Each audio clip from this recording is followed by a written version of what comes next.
오늘은 사순절 5번째 주일로 우리 하나님께 예배합니다. 우리 조용한 기도 드리겠습니다.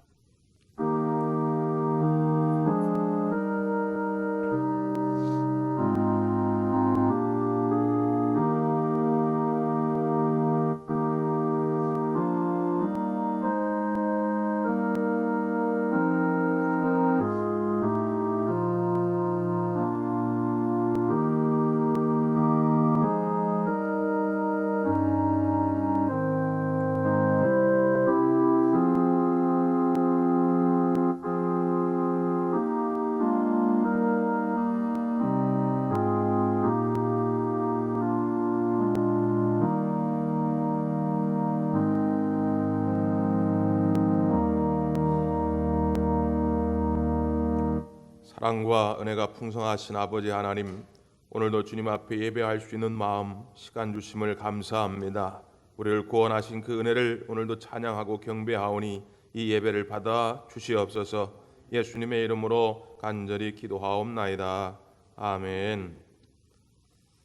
우리 다 함께 일어나셔서 경배 찬송 27장 찬양하겠습니다.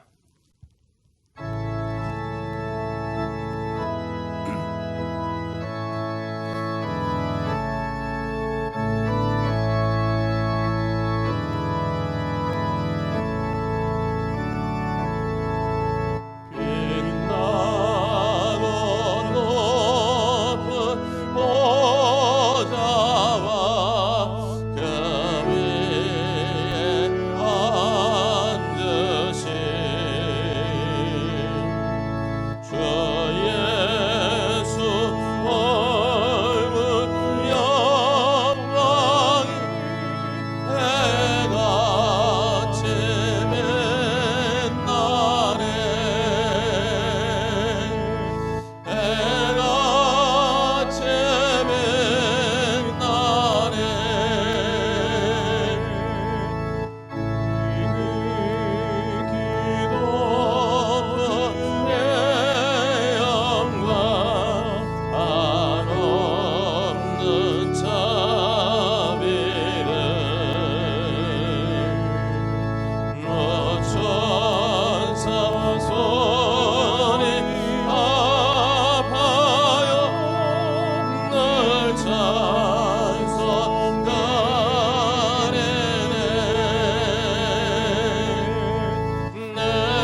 교동문 128번을 함께 교도하시겠습니다.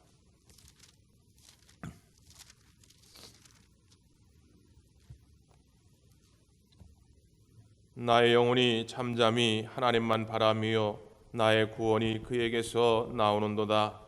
오직 그만이 나의 반석이시요 나의 구원이시요 나의 요새이시니 내가 크게 흔들리지 아니하리로다. 넘어지는 담과 흔들리는 울타리 같이 사람을 죽이려고 너희가 일제히 공격하기를 언제까지 하려느냐? 그들이 그를 그의 높은 자리에서 떨어뜨리기만 꾀하고 거짓을 즐겨하니 입으로는 축복이요 속으로는 저주로다. 나의 영혼아 잠잠히 하나님만 바라라. 물은 나의 소망이 그로부터 나오는도다. 오직 그만이 나의 반석이시요 나의 구원이시요 나의 요새이시니 내가 흔들리지 아니하리로다. 나의 구원과 영광이 하나님께 있으며 내 심의 반석과 피난처도 하나님께 있도다. 백성들아 시시로 그를 의지하고 그의 앞에 마음을 토하라. 하나님은 우리의 피난처시로다. 아멘.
전능하사 천지를 만드신 하나님 아버지를 내가 믿사오며 그 외아들 우리 주 예수 그리스도를 믿사오니 이는 성령으로 잉태하사 동정녀 마리아에게 나시고 본디오 빌라도에게 고난을 받으사 십자가에 못 박혀 죽으시고 장사한 지 사흘 만에 죽은 자 가운데서 다시 살아나시며 하늘에 오르사 전능하신 하나님 우편에 앉아 계시다가 저로서 산자와 죽은 자를 심판하러 오시리라. 성령을 믿사오며 거룩한 공예와 성도가 소교통하는 것과 죄를 사하여 주는 것과 몸이 다시 사는 것과 영원히 사는 것을 믿사옵나이다. 아멘. 자리에 앉으시겠습니다. 이제 찬송 144장 찬양하시고 우리 김규영 장로님 기도해 주시겠습니다.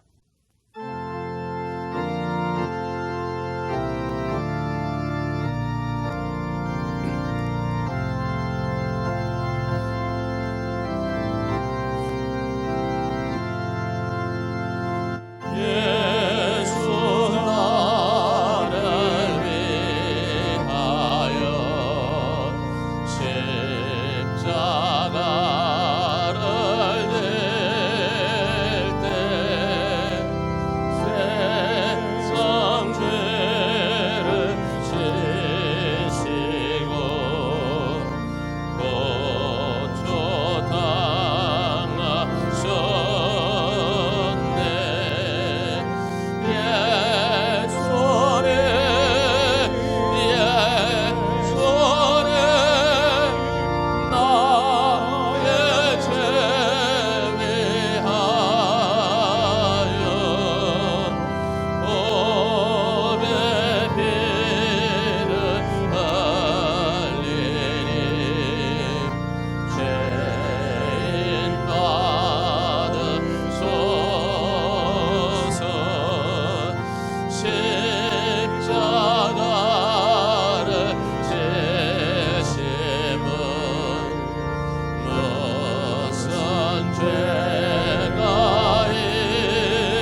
오늘도 귀한 하루를 선물로 주신 하나님 아버지, 감사함으로 하루를 맞게 하시고 기도함으로 승리의 삶을 살게 도와주시옵소서. 주님, 저희들의 어리석음과 죄의 본성으로 자신과 타인들에게 주었던 상처들 있습니다. 주님께서 대신 위로해 주시고 싸매어 주시옵소서. 기도하옵기는 저희들에게 온유함으로 화평을 이루어가는 삶을 선물로 주시옵소서. 화평케 하는 자는 복이 있나니 그들이 하나님의 아들이라 일컬음을 받을 것이라 하신 말씀대로 저희들 모두 하나님의 아들이라 칭함받기를 진정 소원합니다. 가정에서나 교회에서나 이 세상에서나 화평케 하는 아버지, 어머니, 아들, 딸로서 또한 성도로서 생명과 사랑이 꽃피는 가정과 교회를 이루어갈 수 있도록 도와주시옵소서. 행여 화평하기는커녕 화평을 파괴하는 어리석은 죄인의 자리에 서지 않게 또한 도와주시옵소서. 하나님 아버지, 엊그제는 계양산에 핀 진달래 철쭉들을 보며 창조주 하나님을 묵상해 보았습니다. 해마다 그때 그 자리에서 어김없이 피는 봄꽃들을 보며 모든 만물들을 질서 있게 창조하시고 때에 따라 운행하시는 창조주 하나님의 그 무한하시고 성실하신 그 섭리에 고개 숙여 경배드리지 않을 수 없었습니다. 지금 우리들에게 닥친 크고 작은 어려움과 문제들 앞에서도 담대할 수 있는 것은 창조주 하나님께서는 지금도 당신의 선한 뜻대로 이루어 가시고 당신의 이름을 위하여 반드시 저희들을 의의 길로 인도하심을 믿기 때문입니다. 이제 저와 온 성도들의 믿음의 태도를 위해 기도합니다. 올해도 이 나라와 교회와 성도들의 가정에 중요한 대소사가 많이 있습니다. 복잡하고 어려운 일들입니다. 하지만 성령님께서 함께하여 주시면 저희들은 가장 간단하고 평범한 일을 하게 됩니다. 하나님 아버지, 그 단순함과 평범함이 저의 삶을 이끌어가게 도와주시옵소서.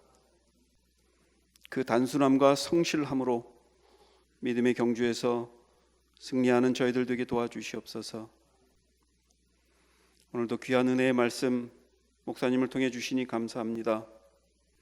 메마른 땅에 단비로 흠뻑 적셔 주시듯 저희들의 갈급한 마음에도 말씀의 단비를 내려 주시옵소서. 예수님의 이름으로 기도드렸습니다. 아멘.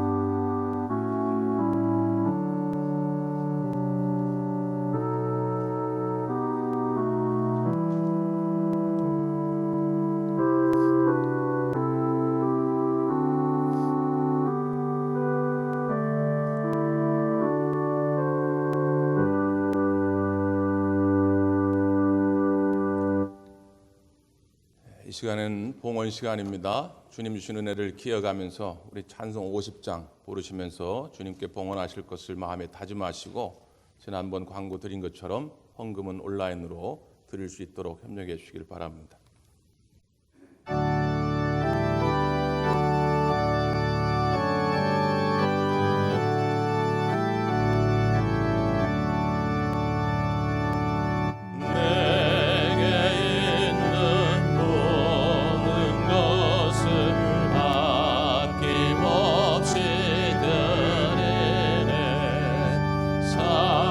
사랑하고 의지하며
기도하겠습니다.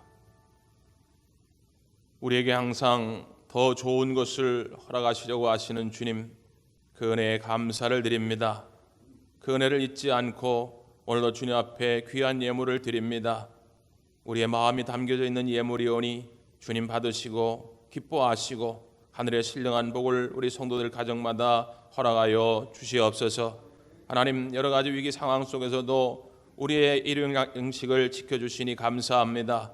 하나님, 가난 속에서도 궁핍 속에서도 불평보다는 감사가 앞서게 하시고 미움과 증오보다는 사랑과 양보가 앞서는 우리 성도들 될 수 있도록 넉넉한 믿음을 허락하여 주시옵소서. 하나님, 이 위기를 다 지나고 웃으면서 이 날을 해상하게 하시고 이걸 계기로 해서 더 주님께 나아가는 복된 시간들이 되게 하여 주시옵소서. 예수님의 이름으로 축복하며 기도하옵나이다. 아멘. 오늘 가정에서 예배의 단을 쌓고 하나님을 만나는 우리 모든 대관 가족들 사랑하고 또 주의 이름으로 축복합니다. 옆에 있는 가족들과도 오랜만에 한번 꽉 안아주면서 사랑한다, 또 축복한다 이렇게 한번 인사하기를 바랍니다.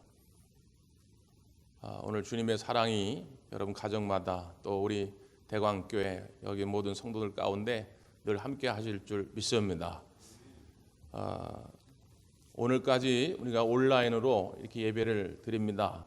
어색하고 또 불편함도 있지만 우리가 나라 방역 대책에 협력하는 마음으로 이번 주까지 온라인 예배를 드리니까 여러분도 가정에서 꼭 지켜주시기를 바라고요. 빠른 시간 안에 모든 것이 다 치료되고 회복될 수 있도록 계속해서 기도해 주시기를 바랍니다. 또 아까 말씀드린 것처럼 여러분 가정에서 드려진 헌금들은 온라인 교회 계좌로 보내주시면 고맙겠습니다. 지난주에 많은 성도 여러분들이 참여해 주셔서 기대했던 것보다 더 많은 분들이 참여해 주셔서 진심으로 감사를 드립니다.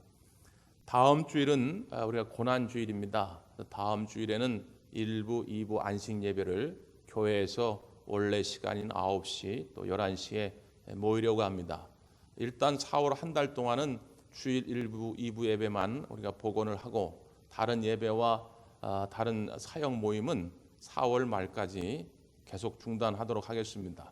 물론 빠르게 이 코로나19가 잡혀서 안정세로 돌아서면 그 전이라도 다시 복원하도록 하고요. 일단 4월 첫째 주일부터는 1부, 2부 안식 예배만 우리가 복원하도록 그렇게 하겠습니다. 다음 주 교회 오실 때 꼭 마스크를 착용해 주시고 기왕이면 일정한 거리를 띄기 위해서 교회 의자 한 줄에 한 2분 정도만 앉을 수 있도록 이렇게 협력해 주시면 좋겠습니다. 저 위에도 있으니까 우리 교회가 넉넉하니까 한 줄에 2분씩 앉아서 일정한 거리도 유지해 주시고 또 들어올 때 나갈 때 손 소독을 꼭 해주시면 좋겠습니다. 그래서 아직은 완전하게 잡히진 않았지만 그래도 다음 주일부터 주일 1부, 2부 예배는 복원되니까 여러분 기억하시고 많이들 참여해 주시기를 바랍니다. 우리 이정량 원사님이 지난 주간에 한림병원에 입원하셔서 치료 중에 있습니다. 빨리 회복되실 수 있도록 여러분 협력해 주시고 기도해 주시면 좋겠고요. 또 유래용 성도님도 성모병원에 입원 치료 중에 있습니다. 어차피 지금 코로나19 때문에 병문안이 되지 않습니다. 그러니까 여러분이 전화로 또 마음으로 기도로 또 이렇게 계속 격려해 주시고 또 축복해 주시면 고맙겠습니다. 이제 우리 하나님 말씀을 함께 보겠습니다. 누가복음 23장 33절에서부터 43절까지 말씀입니다. 누가복음 23장 33절에서부터 43절까지 우리 한 절씩 교도하겠습니다. 해골이라 하는 곳에 이르러 거기서 예수를 십자가에 못 박고 두 행악자도 그렇게 하니 하나는 우편에 하나는 좌편에 있더라.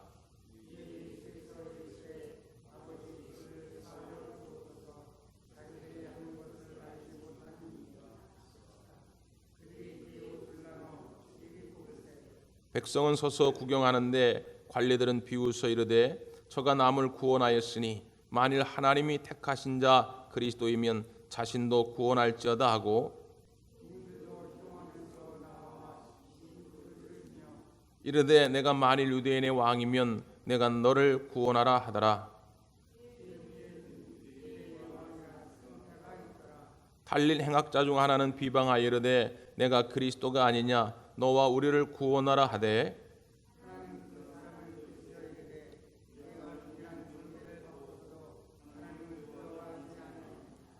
우리는 우리가 행한 일에 상당한 보응을 받는 것이니 이에 당연하거니와 이 사람이 행한 것은 옳지 않은 것이 없느니라 하고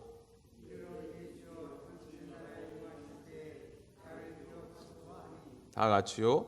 예수께서 이르시되 내가 진실로 내게 이르노니 오늘 내가 나와 함께 낙원에 있으리라 하시니라. 아멘. 이 시간에는 우리 임현우 집사님 나오셔서 찬양으로 하나님께 영광 돌리겠습니다.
마시고 가만하게서 구하소서.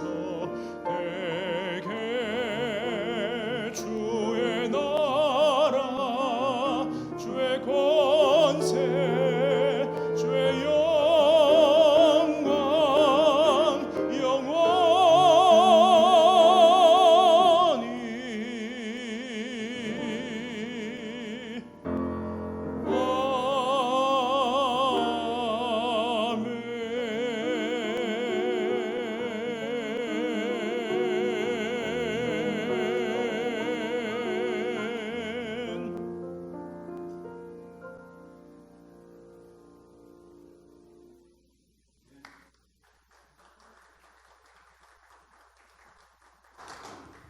감사합니다.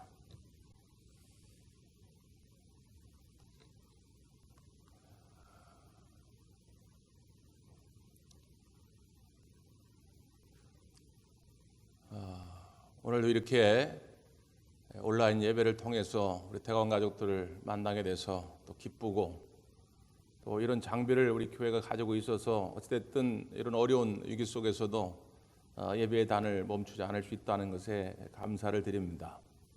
지난주 어떤 노원사님이 속상하셔가지고 전화했어요. 목사님도 보고 싶고 사모님도 보고 싶고 또 우리 성도 여러분들도 보고 싶은데 뵐 수가 없어서 너무 속상하다. 근데 다른 사람들 얘기 들어보니까 다른 사람들은 이 유튜브 영상을 통해서라도 예배를 드리고 목사님을 만날 수 있는데 자기는 가지고 있는 폰이 오래된 아날로그 폰이라서 볼 수가 없어가지고 너무 속상해가지고 지금 그 휴대폰 좀 가가지고 스마트폰을 새로 바꿔가지고 오면서 전화를 하는 거라고 저한테 말씀하시더라고요. 그 이야기를 들으면서 한편으로는 너무 속상하기도 하고 또 한편으로는 너무 감사하기도 하고 했던 그런 마음이 들었습니다. 저도 여러분들이 너무 보고 싶습니다. 우리가 이 보고품이 이번 계기를 통해서 더 서로를 가깝게 하는 우리 교회의 사랑의 응집력을 더 강하게 하는 계기가 되리라고 믿습니다. 가까이 있을 땐 잘 몰랐는데 또 자주 뵐 때는 몰랐는데 또 이렇게 오랫동안 뵙지 못하게 되니까 서로의 소중함을 알게 되죠. 앞으로도 우리가 다시 만나게 되면 더 깊은 사랑의 교제들을 나눌 수 있기를 간절히 바랍니다.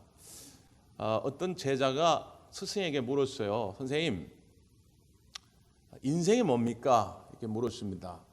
그때 이 스승이 뭐라고 대답을 하냐면 인생이란 B와 D의 사이다. 선생님, 그게 무슨 말씀입니까? B와 D 사이에는 뭐가 있지? C가 있죠. 그렇지. B는 벌써 출생이고 D는 데스, 죽음인데 그 B와 D 사이에는 알파벳 C가 있는데 C는 초이스, 선택이다. 인생은 뭐냐? 끊임없는 선택이다. 그렇게 설명을 하더라는 거죠. 우리는 살아가면서 아주 크고 작은 선택들과 만나게 됩니다.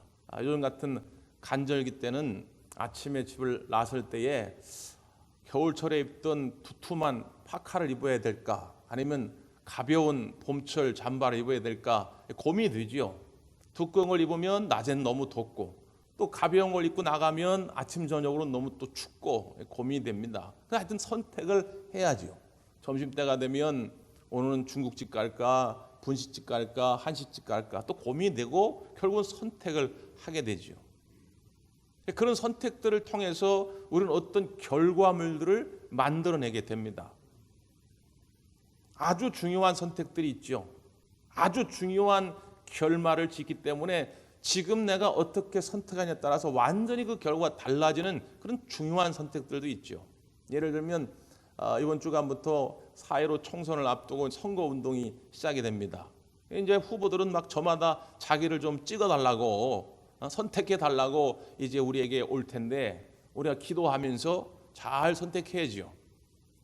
그 후보를 선택하냐 안 하냐에 따라 가지고 어떤 후보를 선택하냐에 따라서 이제 나라의 운명이 바뀌어지고 또 이 지역의 여러 가지 상황이 달라지기 때문에 우리가 이 후보한 후보들을 꼼꼼히 살펴보고 기도하면서 또 잘 선택해야 됩니다. 또 이런 경우도 있죠. 지난주에 온 국민을 충격에 빠뜨린 사건이 하나 있었습니다. 소위 이제 N번방 사건이라고 조주빈이라고 하는 이제 24밖에 안 된 젊은이가 상상하기도 싫은 입에 담기도 싫은 그런 정말 극악무도한 범죄를 저질렀습니다. 소위 N번방 사건이라고 텔레그램이라고 하는 공간 속에서 여성들, 심지어 미성년자 여성들까지도 성놀이개로 삼고 성착취한 동영상을 돈 받고 팔다가 결국 경찰에 잡히게 됐죠. 그가 얼굴을 드러내고 많은 언론들 앞에서 했던 첫 번째 이야기가 뭡니까? 멈출 수 없었던 이 악마의 삶을 멈출 수 있게 해줘서 너무 감사하다는 거예요.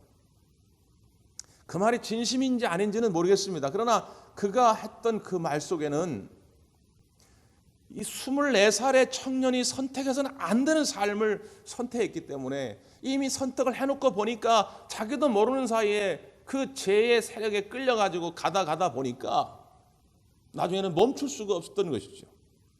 그러나 결국 외부에 의해서 공권력에 의해서 멈춰진 것이 오히려 자기는 너무 감사하고 안도가 됐던 것 아니겠습니까? 우리가 어떤 선택을 하냐 따라 가지고 마귀의 노예가 되어서 나의 의지와 관계없이 질질 끌려가는 인생이 될 수도 있어요. 그래서 나중에는 정말 내가 왜 이렇게 살고 있나 이렇게 후회할 수도 있죠. 또 반대로 좋은 선택을 해서 성령 안에서 하나님의 신령한 은혜 가운데 살아가는 삶, 그런 결과를 낳을 수도 있습니다. 여러분은 어떤 선택을 하면서 살기를 원하십니까? 자, 오늘 우리가 읽었던 이 누가복음 23장의 말씀은 예수님이 골고다 언덕에서 십자가에 달리시는 그런 장면입니다. 우리가 잘 알다시피 이 골고다 언덕에는 예수님만 십자가에 달리신 것이 아니라 좌우편에 행악자들이 같이 십자가에 달립니다. 보통 당시에 십자가의 처벌을 받는다고 하는 건 경범죄를 저지른 죄인들이 받는 처벌이 아니라 중범죄를 저지른 죄인들이 받는 형벌입니다. 그러니까 아마도 이 두 사람도 굉장히 못된 짓을 한 거지요. 그러나 예수님은 그것과는 관계없는데 그 사이에 지금 십자가를 지시게 된 것입니다. 어쩌면 이 한 장면이 기독교의 핵심적인 본질, 그 진리를 우리에게 보여주고 있는 것이고 지금도 우리가 살아가는 삶의 현장들을 보여주고 있는 장면인지 모르겠어요. 왜냐하면 예수님은 아무런 죄가 없는데 그 십자가에 달려 있습니다. 죄 있는 두 사람은 양쪽에 서 있는데 그 예수님을 보면서 한쪽의 사람은 조롱합니다. 멸시합니다. 저주합니다. 그러나 다른 한편에 있는 사람은 오히려 예수님을 인정해 드립니다. 예수님께 구원을 요청합니다. 완전히 서로 다른 선택을 하게 된 것이죠. 편의상 우리가 좌편의 행악자라고 말합시다. 좌편에 있는 이 행악자는 예수님을 향해서 뭐라고 말씀하냐면 성경에 보면 39절이죠. 달린 행악자 중 하나는 비방하여 이르되 내가 그리스도가 아니냐 너와 우리를 구원하라 이렇게 말합니다. 내가 그리스도가 아니냐 너와 우리를 구원하라. 이 말은 그냥 문자만 딱 읽어보면 예수님을 꼭 인정하는 것처럼 들려줄 수 있지만 이 이야기는 예수님을 인정해서가 아니라 비아냥거리는 거죠. 비꼬는 겁니다. 야, 네가 그리스도라며, 네가 메시아라며, 네가 구원자라며, 그러면 너와 우리를 다 좀 구원 좀 해봐. 이렇게 비아냥거리는 거죠. 왜 이 좌편의 강도가 이 행악자가 그런 표현을 했습니까?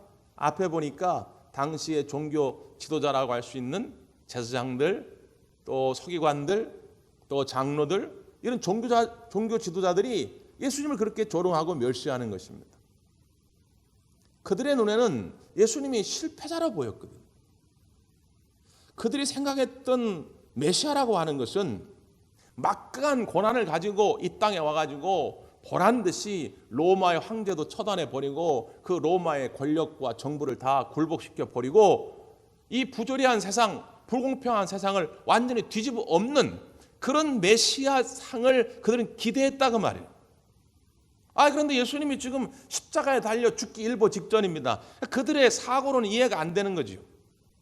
그러니까 막 예수님을 조롱하니까 옆에 있던 로마의 군병은 메시아가 누군지도 잘 모르는데 이 유대의 종교 지도자들이 그렇게 막 멸시하니까 로마의 군병도 덩달아 예수님을 멸시합니다.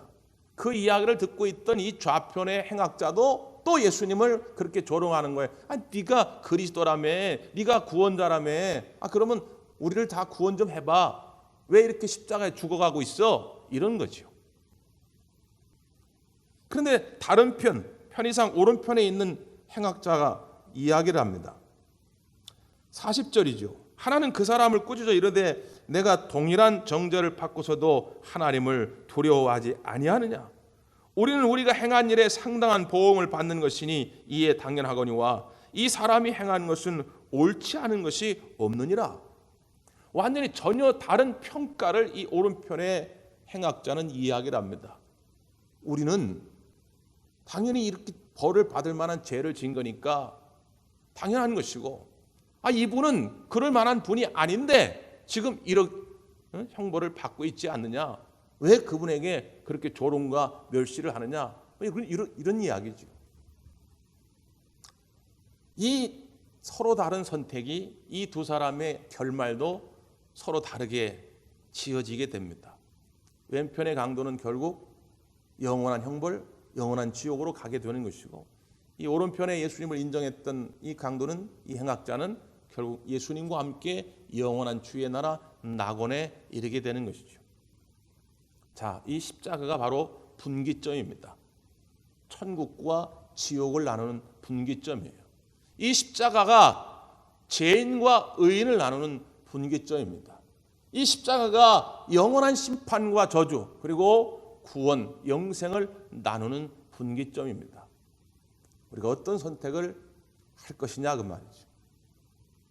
지난 3월 2일 날 신천지 예수구 교주인 이만희 씨가 언론들을 불러놓고 대국민 사과문을 발표했습니다. 그들 때문에 우리나라의 코로나가 폭발적으로 증가하는 바람에 그도 어쩔 수 없이 나와가지고 큰 절을 2번이나 하면서 국민들에게 죄송하다고 사과를 했습니다. 그런데 얼마 지나지 않아서 그 사과는 가짜였음이 드러났습니다.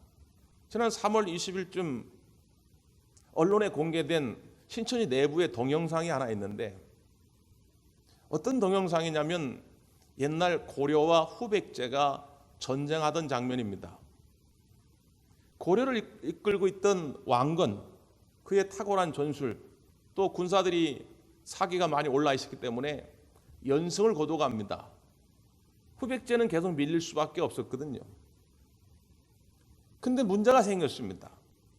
전략적으로, 전술적으로는 후백제보다 훨씬 더 고려가 앞서 있었지만 그 고려 군사들 사이에 전염병이 돕니다. 전염병이 돌기 시작하니까 이제는 싸워보지도 못하고 다 죽고 가는 것이죠. 근데 이 전염병을 고칠 치료약이 고려에게는 없었던 것이죠. 적진인 후백제 진영에 그 치료제가 있었던 것입니다. 그래서 어쩔 수 없이 왕건이 그 적진을 향해 나아갑니다. 죽을지도 모르지요. 그럼에도 불구하고 자기들 군사를 일단 살려야 하기 때문에 적진을 향해 갑니다. 그리고 그 적군들 앞에서 굴욕을 당합니다.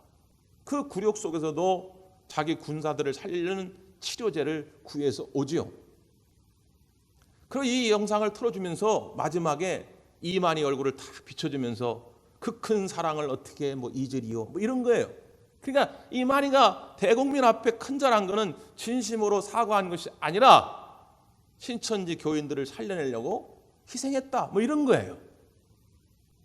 제가 그 이야기를 들으면서 이 사람들이 아직도 정신을 못 차렸구나, 이런 생각을 하게 됩니다. 물론 그가 살아오면서 착한 일 할 수도 있어요. 다 나쁜 일만 하지는 않았겠죠. 그러나 그가 착한 일을 했다 해가지고 그가 다른 사람을 구원할 수 있는 힘이 있질 않습니다. 오직 심판이냐 아니면 영원한 멸망이냐를 결정하는 것은 십자가의 그 능력 안에 있어요. 우리가 예수 그리스도의 그 십자가의 능력을 믿고 의지하면, 그 십자가의 은혜를 받아들이면 우리는 영원한 생명을 얻게 될 것이고, 끝까지 십자가의 능력을 조롱하고 십자가의 그 은혜를 무력화시킨다면 우리는 영원한 형벌 속에 처할 수밖에 없습니다. 다시 한번 이 사순절 기간에 또 고난주간을 앞두고 십자가의 은혜를 단단히 붙드시게 되기를 간절히 바랍니다. 특별히 예수님 옆에서 똑같이 십자가에 달려 죽어가던 이 두 행악자가 왜 이렇게 완전히 서로 다른 선택을 할 수밖에 없었을까? 이게 이제 우리의 궁금증을 낳게 됩니다.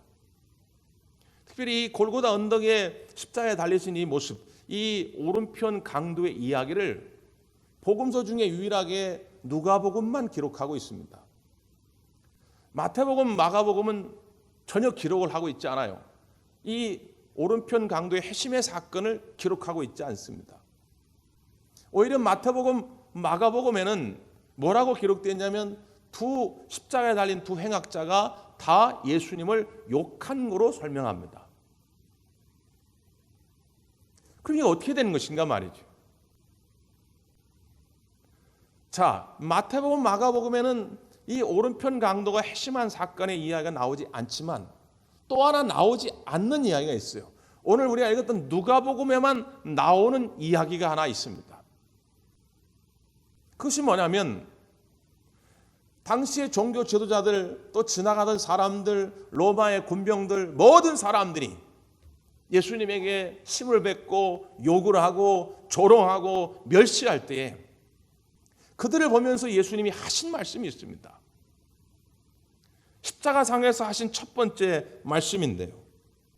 한번 읽어볼까요? 여기 계신 분들, 또 가정에 계신 분들 한번 찾아보십시오. 34절 같이 읽습니다. 시작.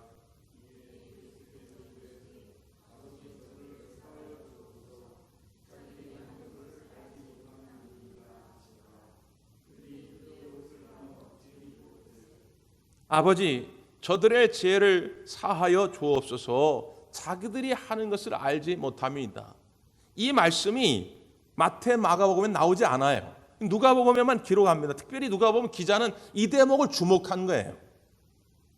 그 공간 복음서를 연구하는 모든 성서학자들은 이렇게 해석을 하는 것입니다. 처음에는 왼편에 있든 오른편에 있든 두 행악자들이 예수님을 보고 똑같이 욕하고 저주하는 거예요. 분위기가 다 그랬으니까요. 거기 있는 사람들이 다 예수님을 다 욕하고 비방했으니까. 그런데 오늘 예수님께서 그들을 향해서 저들의 죄를 사하여 주옵소서 하고 용서의 선언, 용서의 기도를 드리는 것을 볼 때에 이 오른편의 강도는 마음에 충격을 받은 것입니다. 아니 어떻게 저럴 수가 있지? 자기를 욕하고 침뱉고 멸시하는 사람들 향해 어떻게 저럴 수가 있지? 아, 저분이 정말 메시아가 맞구나. 내가 저분에게 나의 죄를 드러내고 용서를 구한다면 나도 구원함을 받고 하나님의 나라에 이를 수 있겠구나. 그의 마음에 변화가 나타나는 것이죠. 그래서 그 변화된 후의 이야기가 누가복음에는 자세하게 기록되어 있는 것입니다.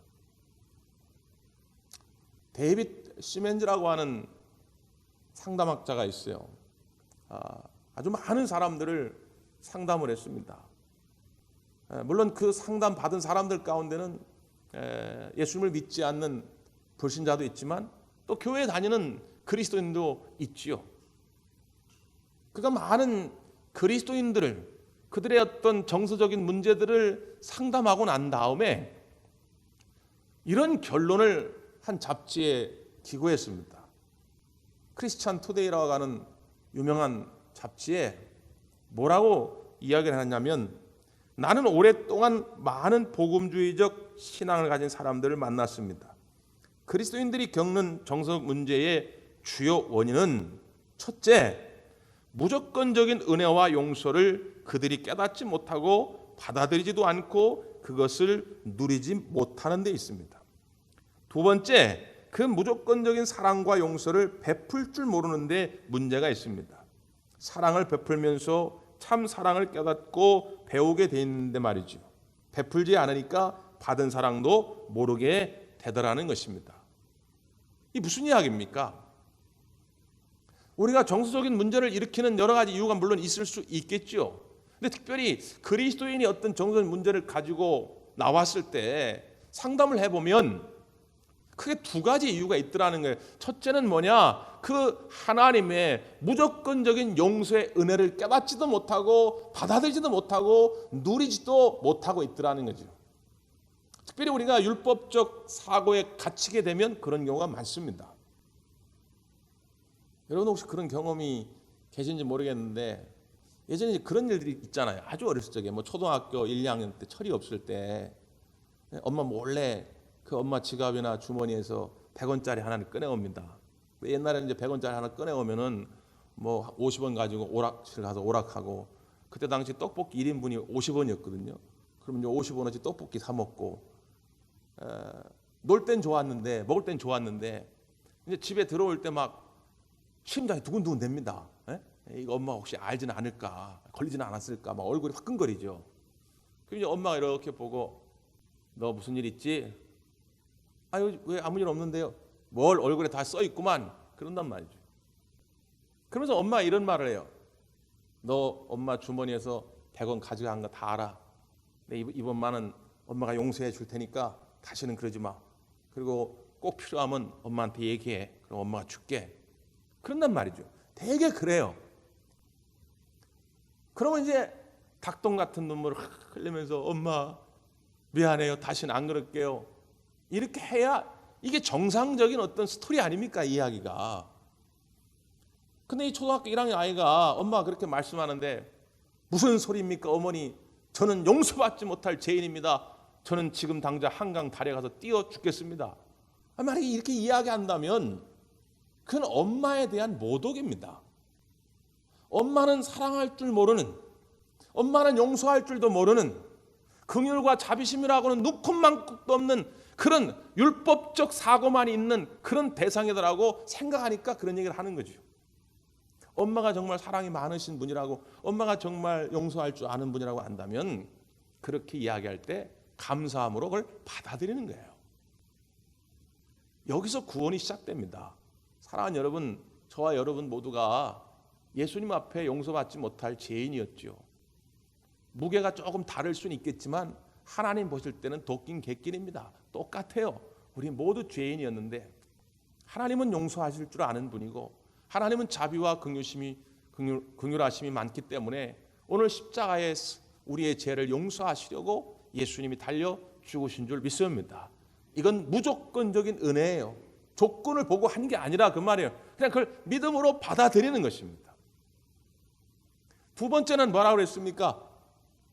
그 받은 용서의 은혜를 나도 다른 형제와 이웃들에게 베풀며 살아가는 것입니다. 그래야 우리의 정서에 우리의 마음에 기쁨이 찾아오는 것이죠. 이게 안 되니까 우리 마음의 분노와 증오가 계속 자리 잡게 되고 사탄이 만들어 온 견고한 진에 갇혀가지고 기쁨의 삶을 누리지 못하게 되는 것입니다. 옛날 영국에 토마스 모어경이라고 하는 사람이 있었습니다. 이분이 신실한 그리스도인인데 중산 모략에 빠져가지고 억울하게 감옥사를 하게 되고 결국은 사형 선고를 받게 됩니다. 마지막 재판관이 물었어요. 이제 사형을 집행하려고 하는데 마지막 하고 싶은 이야기가 없느냐. 그랬더니 그가 말하기를 재판관님 오늘만큼은 당신과 내가 친구가 되기를 바랍니다. 친구라고 부를 수 있게 주옵소서. 그랬더니 좋다. 그때부터 이렇게 이야기합니다. 친구요. 나와 당신은 바울과 스테반처럼 되기를 바랍니다. 바울은 스테반을 돌로 쳐 죽였지만 나중에 예수님을 믿고 나서 지금은 저 천국에서 바울과 스테반은 친구가 되어서 사이좋게 지내고 있습니다. 지금 당신은 나에게 사형 언도를 내렸지만 당신이 훗날 예수님을 믿고 저 천국에서 나를 만난다면 당신과 나는 친구가 되어 있을 것입니다. 재판관이 그 이야기 듣고 깜짝 놀랍니다. 아니 나는 당신에게 사형 언도를 내렸는데 당신은 어떻게 나에게 그런 선한 말을 하는가? 그때 그가 아주 유명한 말을 남깁니다. 내가 이렇게 말할 수 있는 것은 하나님이 나를 무조건적으로 용서해 주셨기 때문입니다. 그 하나님의 은혜를 아는 사람은 형제와 이웃을 용서할 수 있는 것이죠. 이 사순절에 우리가 그리스도의 십자가의 길을 함께 걸어가자 그런 말을 많이 하는데 무엇이 그리스도의 십자가의 길을 함께 걸어가는 것입니까? 다시 한번 여러분 주변의 가족들, 친구들, 형제들 그들을 용서하지 못하고 나도 병들고 상대방도 병드는 그런 삶이 아니라 오늘 예수님처럼 그 용서받은 은혜를 나누며 살아갈 수 있기를 바랍니다. 특별히 이 오른편의 강도가 마지막으로 아주 위대한 선택, 위대한 고백을 합니다. 42절이죠. 이르되 예수여 당신의 나라에 임하실 때에 나를 기억하소서. 그랬더니 예수님께서 구원을 선언합니다. 43절이죠. 함께 읽습니다. 시작.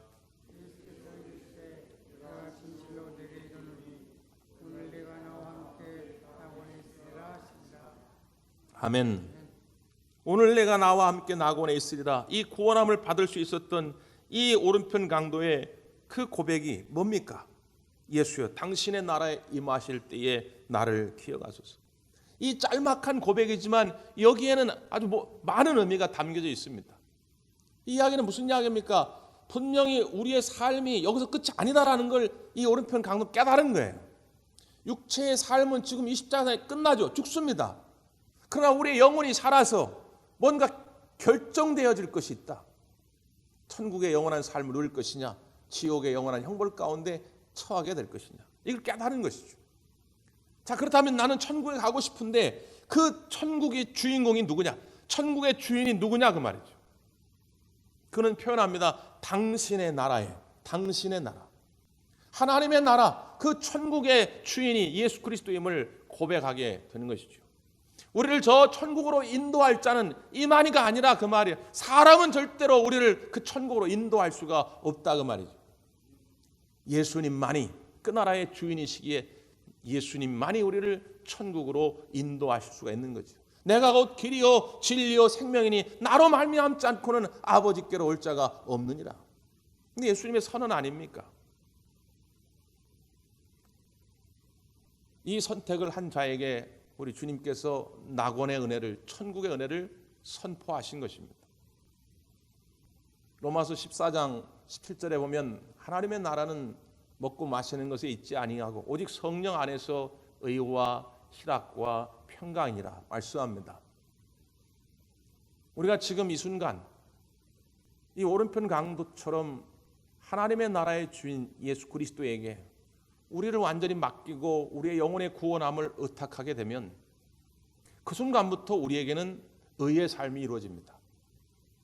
우리에게는 크고 작은 실수들이 또 생기겠죠. 그러나 이 의의 삶이 뺏기지 않습니다. 우리는 의인된 삶을 사는 것입니다. 평강의 삶을 사는 것입니다. 희락의 삶을 사는 것입니다. 예수 그리스도의 십자가를 붙드는 그 순간부터 우리는 바로 이 하나님 나라 천국의 삶을 살게 되는 것입니다. 다른 것에 여러분 속지 마십시오. 그저 우리가 예수 그리스도의 십자가의 은혜만 붙들면 저와 여러분 천국의 주인공이 될 줄 믿습니다. 기도하겠습니다. 좋으신 아버지 하나님, 죄인된 우리들을 무조건적으로 용서하시고 십자가의 그 은혜와 능력으로 말미암아 영생의 삶을 얻게 하시니 감사를 드립니다. 우리 모두가 저 낙원, 저 천국의 주인공이 되었사오니 주 안에서, 성령 안에서 평강과 기쁨의 삶을 살아가게 하여 주시옵소서. 예수님의 이름으로 간절히 기도하옵나이다. 아멘. 우리 다 함께 일어나셔서 결단의 찬송 151장 찬양하겠습니다.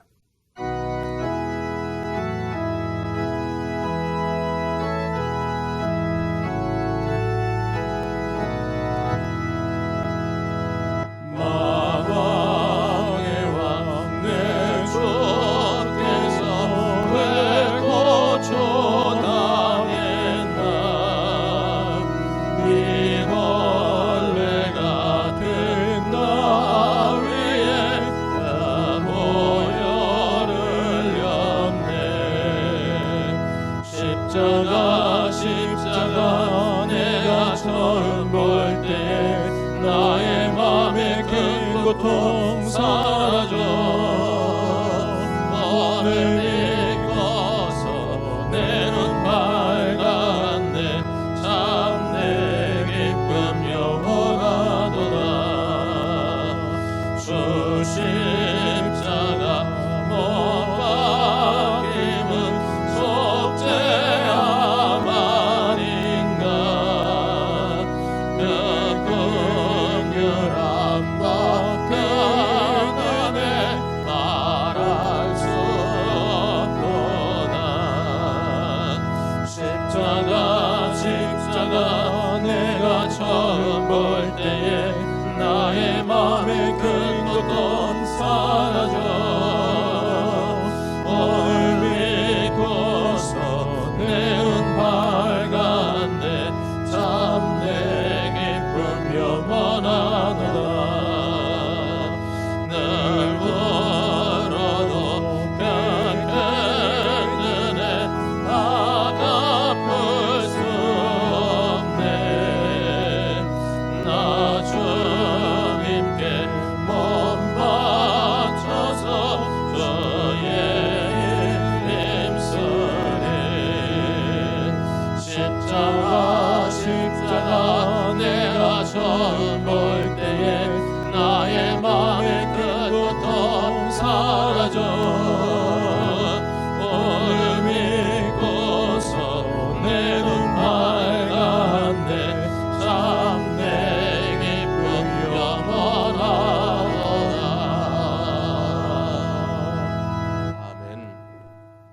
기도하겠습니다.